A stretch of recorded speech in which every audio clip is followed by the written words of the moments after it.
Hello everyone, this is CS Vikram Shoi and welcome to Affordable Classes। और हमने कल की क्लास में जर्नल मीटिंग शुरू किया था। जर्नल मीटिंग हमने एजीएम के बारे में बात की थी, ईजीएम के बारे में बात की थी। तीसरी मीटिंग होती है क्लास मीटिंग। तीसरी टाइप की मीटिंग होती है class meeting. Meeting of a member of a company fall into two board division. अगर मैं मेंबर ऑफ कंपनी की बात करें, ठीक है ना, दो मीटिंग होती है, बोर्ड मीटिंग। सॉरी, अगर मैं मेंबर्स की मीटिंग की बात करूं तो दो मीटिंग होती है। एक होती है जनरल मीटिंग, एक होती है class meeting.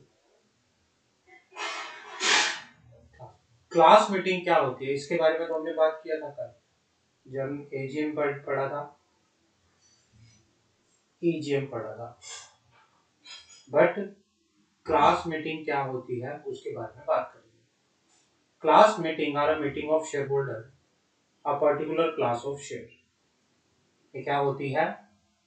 Meeting of a particular class of share holder which are held to pass a resolution which will bind only the member of a class concerned. Only member of the class concerned may attend and vote at the meeting. मान लो company के तीन तरह के share हैं, class A equity shares, class A equity share, class B equity share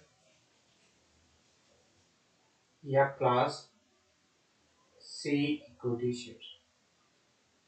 अगर सिर्फ A class के equity share की मीटिंग है तो इसको क्लास मीटिंग बोला जाता है।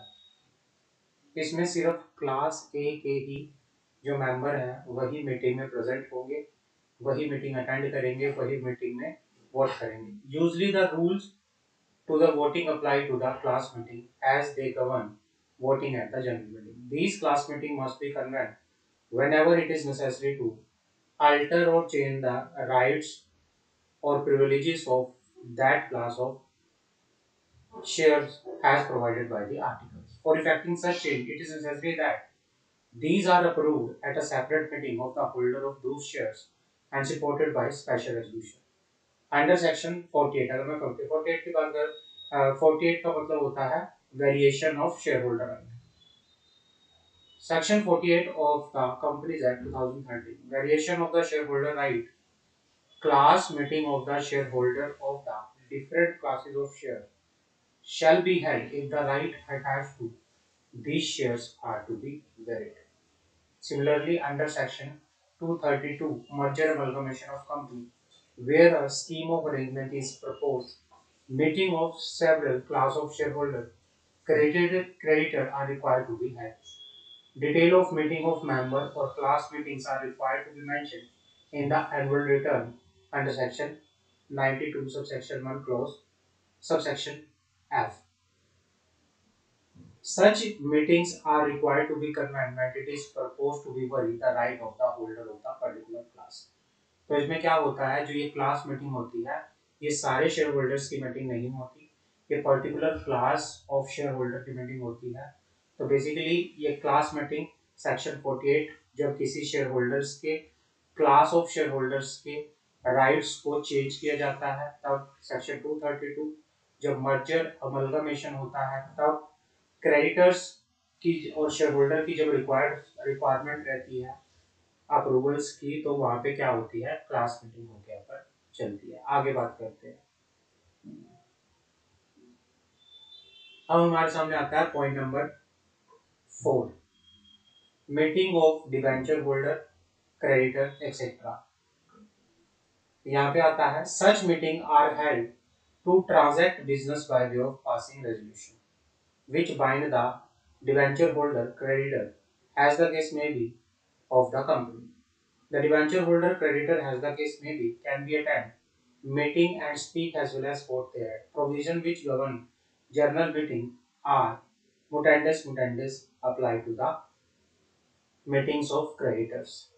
तो मतलब जो क्रेडिटर्स की मीटिंग होती है, डिवेंचर होल्डर्स की मीटिंग होती है, जिसमें वो अटेंड करते हैं, वोट करते हैं, तो वो मीटिंग किसको बोला जाता है? वो मीटिंग हमारी कौन सी होती है? वो मीटिंग हमारी होती है, कौन सी मीटिंग होती है?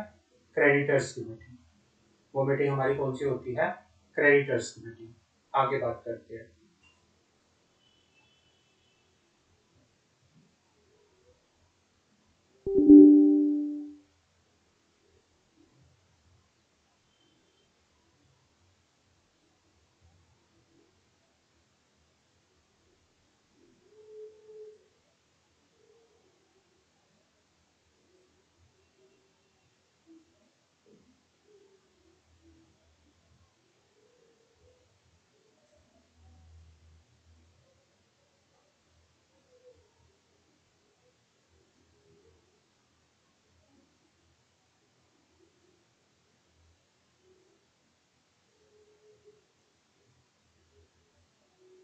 नेक्स्ट टॉपिक आता है एडजर्न मीटिंग। एडजर्न का मतलब क्या होता है? Postponement of meeting.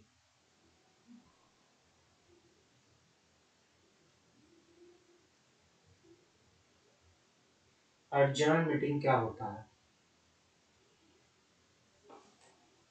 Urgent meeting क्या होता है? अर्जेंट मीटिंग का मतलब होता है मीटिंग का क्या होना? पोस्टपोन होना। Postponement, postponement of meeting. Urgent meeting का मतलब क्या होता है? Postponement of meeting. तो अर्जेंट मीटिंग की बात करते हैं। Such meeting are held to transact business by way of passing resolution which bind the यहाँ पे if the यहाँ पे बात करते हैं adjournment of meeting कब होती है? ये कहना चाह रहा है कि जब कोई भी मीटिंग कर रहे हैं, अगर आपकी कोई जर्नल मीटिंग हो रही है, अगर आप प्राइवेट कंपनी है, तो मिनिमम कोरम जो रहती है कि कम से कम कितने लोग होने चाहिए मीटिंग को अटेंड करने के लिए, वो 2 पर्सन, 2 मेंबर होने चाहिए। और अगर आपकी पब्लिक कंपनी है तो मिनिमम कम से कम 5 पर्सन प्रेजेंट होने चाहिए। और अगर ये with in half an hour present नहीं होते, if the quorum is not present within half an hour from the time appointed for holding meeting of the company, the meeting shall stand adjourned। तो meeting क्या हो जाएगी? Adjourn हो जाएगी।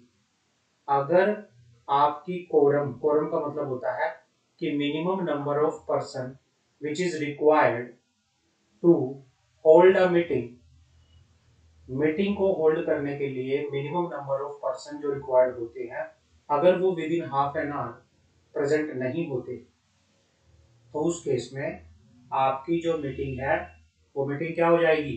Adjourn हो जाएगी। उस केस में आपकी मीटिंग क्या हो जाएगी? एडजर्न हो जाएगी।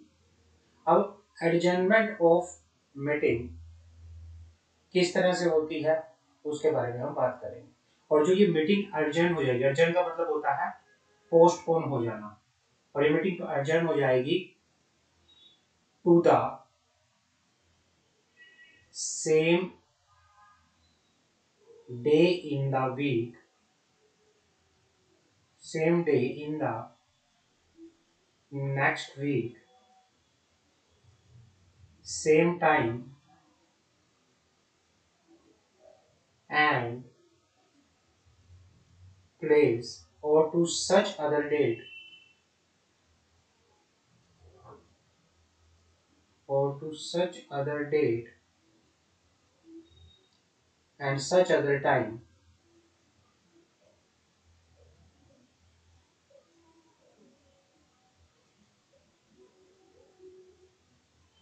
and place has board determined। तो क्या होगा कि भाई अगर कोरम प्रेजेंट नहीं होती आधे घंटे तक, तो मीटिंग जो है वो एडजर्न हो जाएगी to the same day, to the next week at a same day. तो नेक्स्ट वीक के same day, same date, same time, same place पे, या such other date, such other time, such other place as the board determine. Notice of urgent meeting, where meetings stand adjourned to the same day in the next week at the same time, same place, or such other day, not being a national holiday, or at a such other time and a place as the board determine. The company shall give at least 3-day notice to the member. तो company क्या करेगी? Company shall give at least 3-day notice। तो company 3 दिन का notice देगी to the members को, either individually और by publishing advertisement in the newspaper. या तो आप इंडिविजुअली सबको अलग से नोटिस भेजोगे 3 दिन पहले, या फिर आप एडवर्टीजमेंट करवाओगे 2 न्यूज़पेपर के अंदर, one in English, one in vernacular. Vernacular मतलब local language, regional language. No quorum is an urgent meeting. अगर अर्जेंट मीटिंग के अंदर भी कोरम प्रेजेंट नहीं होती हाफ एन आवर तक, तो मीटिंग क्या होगी? ये कहना चाह रहा है if at the urgent meeting also quorum is not present within half an hour. ये कहना चाह रहा है यहाँ पे कि भाई अगर within half an hour quorum present नहीं होती, if at the adjourned meeting also quorum is not present within half an hour from the time appointed for holding meeting, the member present being not less than 2 will constitute the quorum। तो अगर 2 member present हैं तो वही क्या करेंगे? Quorum को constitute करके यहाँ पर चलेंगे। क्लियर है? तो ये अर्जेंटमेंट होती है जिसको बोला जाता है postponement of the meeting. Postponement of the meeting. आगे बात करते हैं procedure for holding urgent meeting. What will be the procedure for holding the general meeting? What will be the procedure for holding the general meeting? General meeting urgent meeting को, sorry, जब meeting urgent हो जाती है तो उसको hold करने का procedure क्या होता है? तो इसके लिए बात करता है secretarial standard 2। SS2 provide that duly convened meeting shall not be adjourned unless circumstances so warranted। भाई जब तक ऐसी कोई सर्कमस्टांसेस नहीं आ जाती, ऐसी कोई सिचुएशन नहीं आ जाती, तो क्या होगा? जब तक ऐसी कोई सिचुएशन नहीं आ जाती तो क्या होगा? मीटिंग तब तक एडजर्न नहीं हो सकती। द चेयरमैन में adjourn a meeting with the consent of the member. Chairman क्या कर सकता है? चेयरमैन मीटिंग को एडजर्न कर सकता है with the consent of the member at which quorum is present, and shall adjourn a meeting if so directed by the member. ये बात करता है। तो what will be the procedure for, procedure क्या होगा? What will be the procedure for holding adjourned meeting? What will the procedure for holding adjourned meeting? तो adjourned meeting को hold करने का प्रोसीजर क्या होता है कि जब तक की सिचुएशन से, जब तक की सर्कमस्टांसिस अराइज नहीं हो जाती तब तक हम ड्यूली कन्वेंट मीटिंग को एडजर्न नहीं कर सकते। द चेयरमैन में adjourn the meeting with the consent of the member. Chairman के पास पावर होती है, चेयरमैन में adjourn the meeting with the consent of member if so directed by the member. Meeting shall adjourn for the want of requisite quorum. ये कहना चाह रहा है कि मीटिंग कब एडजर्न हो सकती है अगर requisite quorum मतलब minimum number of person which is required to hold a meeting, अगर वो प्रेजेंट नहीं है तो उस वजह से भी मीटिंग क्या हो सकती है, एडजर्न हो सकती है। चेयरमैन में also adjourn meeting in event of disorder or other like cause when it become impossible to conduct the meeting and complete its business। जब मीटिंग को कंडक्ट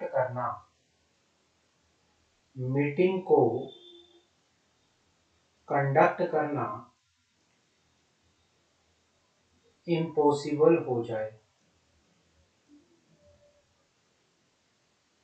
तब भी मीटिंग क्या हो जाती है, एडजर्न हो सकती है। तो क्या हो सकता है, सेक्रेटेरियल स्टैंडर्ड कहता है कि भाई अगर मेंबर ने रिक्वेस्ट की है, मेंबर ने कंसेंट की है एडजर्नमेंट के लिए, ठीक है ना, तो चेयरमैन के पास पावर है, चेयरमैन एडजर्न कर सकता है मीटिंग को। Meeting shall stand adjourned for the want of the requisite quorum. The chairman also adjourn a meeting in the event of disorder or other like cause when it become impossible to conduct the meeting and complete its business। तो ये इन reasons की वजह से क्या हो सकता है, meeting जो है एडजर्न हो सकती है, मीटिंग क्या हो सकती है, एडजर्न हो सकती है। आगे बढ़ते हैं,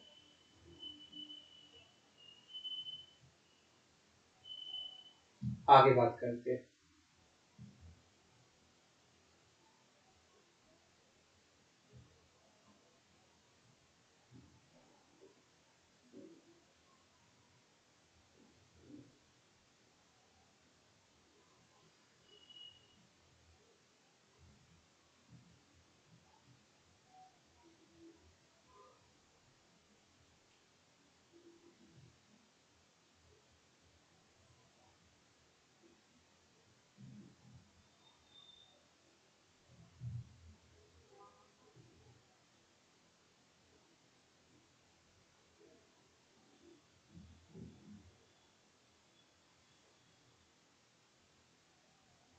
पैरा, ये कहते थे, ये पैरा जो है ये किसका पैरा है, ये सेक्रेटेरियल स्टैंडर्ड का पैरा है। सेक्रेटेरियल स्टैंडर्ड का पैरा जो 15.2 जो है, provide that if a meeting is adjourned सैंडाइज।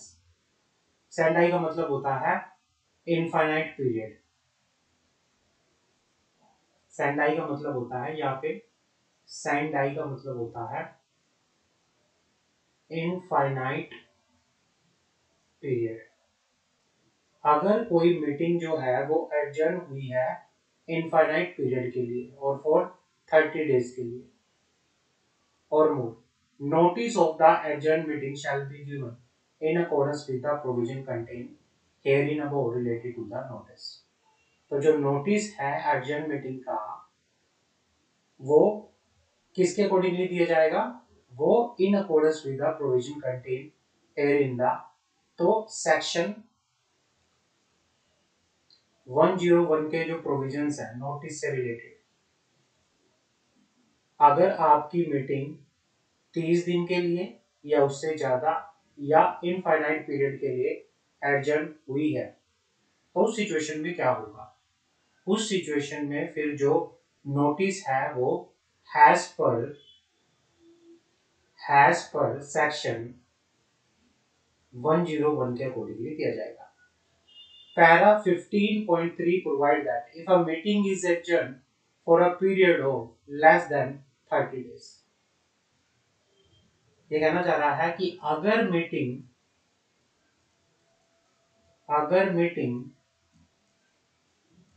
Adjourn हुई है कितने दिन के लिए, लेस देन 30 डेज के लिए, the company shall give notice not less than 3 days, specify the date time. दो चीजें होंगी, अगर आपकी मीटिंग एडजर्न हुई है इनफाइनाइट पीरियड के लिए, या फिर आपकी मीटिंग एडजर्न हुई है 30 days के लिए, या उससे ज्यादा के लिए, उस सिचुएशन में क्या होगा? उस सिचुएशन में नॉर्मल प्रोविजन जो नोटिस के होते हैं, नॉर्मल प्रोविजंस रिगार्डिंग नोटिस, और नॉर्मल एजीएम का नोटिस 21 दिन 21 डेज जो क्लियर डेज होते हैं उतने दिन पहले जाना चाहिए। लेकिन अगर आपकी मीटिंग जो है एडजर्न हुई है लेस देन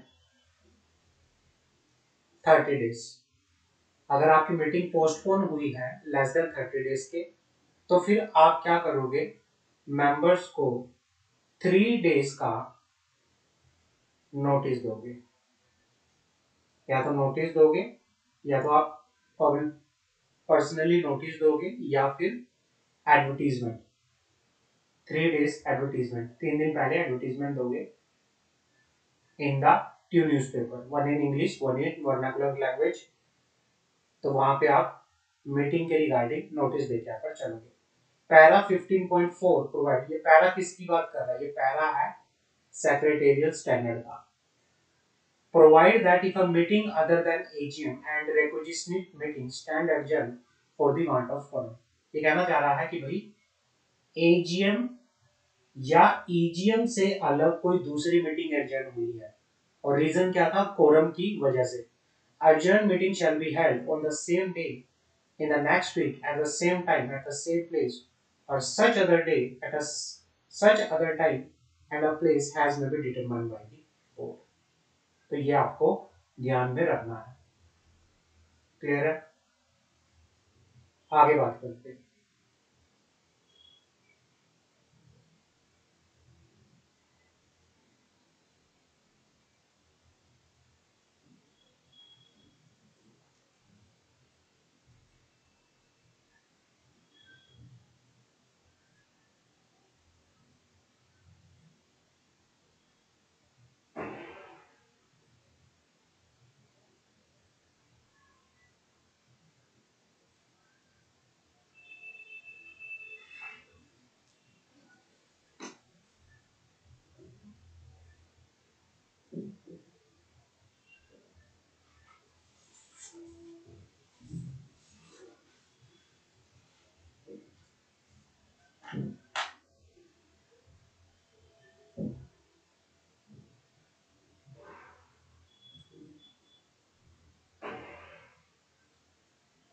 आगे आता है resolution pass at the adjourn meeting. आगे आता है रेजोल्यूशन पास्ड एट द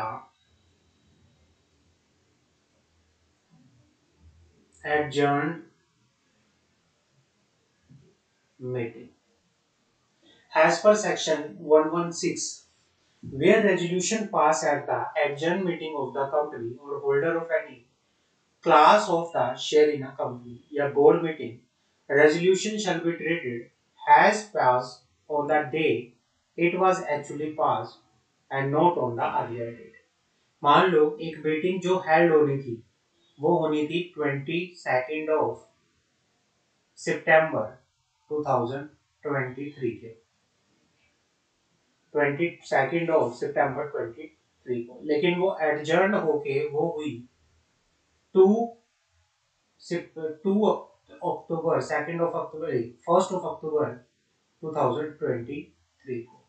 और एडजर्न ये कौन सी थी? ये एक्चुअल में जो मीटिंग होनी थी, बट ये एडजर्न हो गई, और ये पोस्टपोन होके कब हुई? एडजर्न मीटिंग के अंदर। रेजोल्यूशन अगर जो पास हुआ तो वो रेजोल्यूशन हम मानेंगे। ये रेजोल्यूशन कौन सी? इस रेजोल्यूशन को माना जाएगा ये एक्चुअल मीटिंग में पास हुआ है। तो इसमें डेट कौन सी हम कंसीडर करेंगे? एक्चुअल मीटिंग की डेट को कंसीडर करेंगे।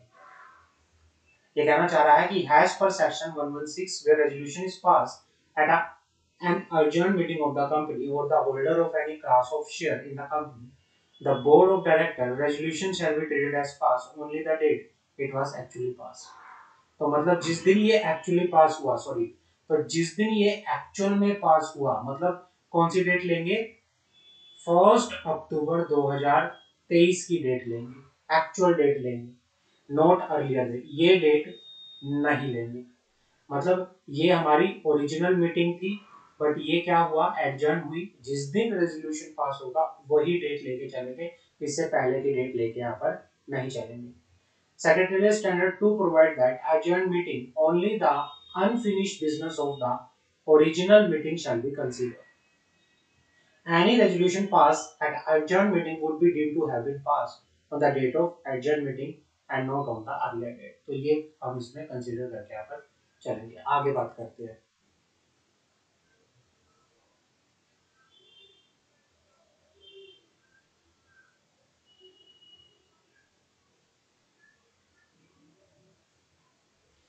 तो ये हमने बात की एडजर्न मीटिंग की। एडजर्न मीटिंग अगर आपकी 30 दिन से ज्यादा या इनफाइनाइट पीरियड के लिए होती है तो उसमें फिर आपको प्रॉपरली नोटिस देना पड़ता है 21 दिन क्लियर डेज का एडजर्न मीटिंग के रिगार्डिंग में। लेकिन अगर आपकी मीटिंग जो है वो एडजर्न होती है लेस देन 30 डेज, तो उस सिचुएशन में फिर आपको क्या करना पड़ेगा, लेस देन 30 डेज के केस में फिर आपको जो नोटिस देना पड़ता है वो नोटिस फिर आपको 3 दिन पहले का नोटिस देना पड़ता है।